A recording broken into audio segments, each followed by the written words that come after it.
સૌરાષ્ટ્રની ધરતી પર ચોટીલાની બાજુમાં થાન ગામ અને થાનની બાજુમાં કાશિયાગાળા નામનું પંખીના માળા જેવડું ગામ અને ત્યાં માલધારી સમાજ રહે. એમ કહેવાય કે જેઠ મહિનો કોરો ગયો, અષાઢ મહિનો કોરો ગયો અને શ્રાવણ મહિનામાં પણ વરસાદ ના વરસ્યો. એટલે માલધારીઓ મૂંઝાયા કે વરસાદ થતો નથી અને હવે ભેંસોને લઈને ક્યાં જવું. સાહેબ, ત્યારે રાજાશાહી વખતનો સમય એટલે વાંકાનેર સ્ટેટના રાજપૂતે કહ્યું કે બધા માલધારીઓને ભેગા કરો અને એમને કહો કે વર્ષ મોડું છે એટલે એમને જેટલી જોઈએ એટલી નિરણ મારે વાંકાનેર રજવાડા તરફથી આપવી છે. પછી તો બધા માલધારી ભેગા થયા અને વાંકાનેર સ્ટેટમાં આવીને બેઠા છે. આ બાજુ બધાને 15, 20, 50 જેટલી પણ ભેંસો હતી એટલી નિરણ આપવામાં આવે છે અને એમાં લોબડીનો છેડો ખભે રહી ગયો અને એક ભુવાજી માં ખોડિયારના પરમ ઉપાસક ઊભા છે. એટલે વાંકાનેર દરબાર પોતાના વજીરને પૂછે છે કે આ કોણ છે? વજીર બોલ્યા કે બાપુ, એ માં ભગવતી માં ખોડિયારના ભુવા છે. દરબાર પૂછે છે કે એમનું નામ શું છે? એટલે કહ્યું કે બાપુ, એ ભરવાડનો દીકરો છે અને નથુ અલગોતર એમનું નામ છે. દરબાર કહે છે કે એમને અહીંયા બોલાવો. એટલે ધીમા ધીમા ડગલે એ માતાજીના ભુવા આવે છે અને દરબારને કહે છે કે બોલો બાપુ. દરબાર પૂછે છે કે તમારું નામ શું છે? એટલે કહ્યું કે નથુ અલગોતર. કેવા છો? તો કે ભરવાડ છું. દરબાર પૂછે છે કે આ ધાબળી શેની છે? એટલે કહ્યું કે બાપુ, હું માતાજીનો ભુવો છું એટલે આ બાનું મેં ખભે રાખ્યું છે. એમ, આને બાનું કહેવાય? એટલે કહ્યું કે હા બાપુ, મઢમાં જ્યારે રાવળદેવ ડાક વગાડતા હોય ત્યારે માતાજીની ધાબળી માથે ઓઢીને અમે અમારી વસ્તીને ખમાયું આપતા હોય એની આ નિશાની છે. દરબાર કહે છે કે ભુવાજી, તમને એક વાત કરું?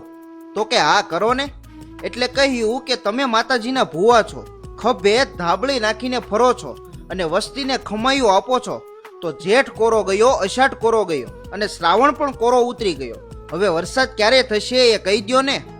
સાહેબ, ચારે બાજુ માલધારીઓ ઊભા છે અને ત્યારે વાંકાનેર સ્ટેટના રાજા ભુવાજી નથુ અલગોતરને પડકાર કરે છે કે કહી દ્યો વરસાદ ક્યારે થશે, તો હું માનું કે માતાજી છે. અરે, તો હું માનું કે દુનિયામાં સાચા ભુવા છે. બાકી ધાબળી ઓઢવાથી ભુવા ના બની જાય. બોલી જાઓ, વરસાદ ક્યારે થશે? પછી તો સાહેબ એમ કહેવાય કે જ્યાં બીજી વાર પડકારો થયો ને ત્યાં નથુ અલગોતર નામના એ ભરવાડના દીકરાને થરથર ધ્રુજારી આવવા લાગ્યો. પગ બળી જાય એવો તડકો હતો અને ત્યારે ભુવાજી નથુ અલગોતરે એટલું કહ્યું હતું કે બાપુ, કે વાદળ છે? તો કે ના. વરસાદ આવે એવા એંધાણ છે?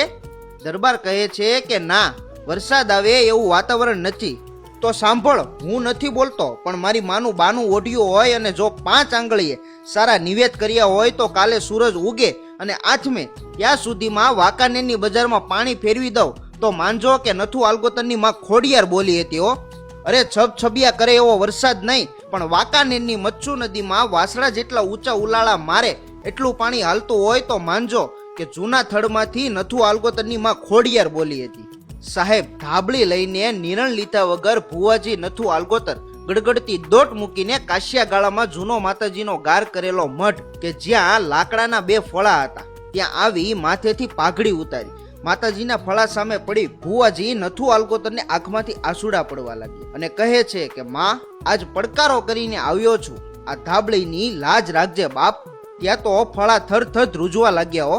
પછી તો એમ કહેવાય કે સવાર પડી એટલે બધા રાહ જોઈને બેઠા છે કે ભુવો સાચો છે કે નહીં એ નક્કી કરી લેવું છે. સવારે સૂરજ ઉગ્યો અને ક્યાંય વરસાદના એંધાણ પણ નથી. આ બાજુ ભુવાજી પાણીનો ઘૂંટડો ભર્યા વગર મઢમાં બેઠા છે અને કહે છે કે માં, મારી આબરૂ તારા હાથમાં છે. કાં તો વરસાદ આવે અને નહીં તો તારા મઢમાં માથું પછાડીને આ ખોળિયું ખાલી કરી દઉં. હે માં ખોડિયાર, જો તારું બારનું ઓઢ્યું હોય અને 5 આંગળીએ નોરતામાં ધૂપ દીધા હોય તો મારી આબરૂ જવા ના દેતી માં. એટલી વારમાં તો ઉત્તર બાજુથી ધીમે ધીમે વાદળા બંધાવા લાગ્યા.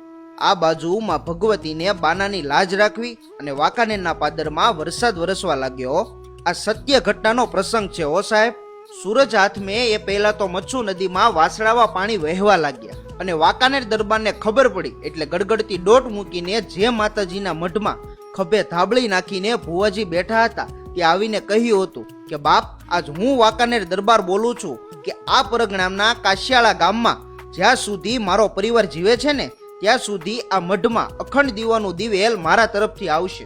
સાહેબ, આજે પણ ચોટીલાની બાજુમાં થાન અને થાન પાસે કાશિયાળા ગામ છે અને આજે પણ ત્યાં માતાજીનો જૂનો થડો છે. સાહેબ, માં ખોડિયારે આવા અનેક પરચાઓ પૂર્યા છે અને હજુ પણ પૂરે છે. વિડીયો પસંદ આવ્યો હોય તો વિડીયોને લાઈક, કોમેન્ટ અને વધુમાં વધુ શેર કરો તથા અમારા ફેસબુક પેજને ફોલો કરો. ધન્યવાદ.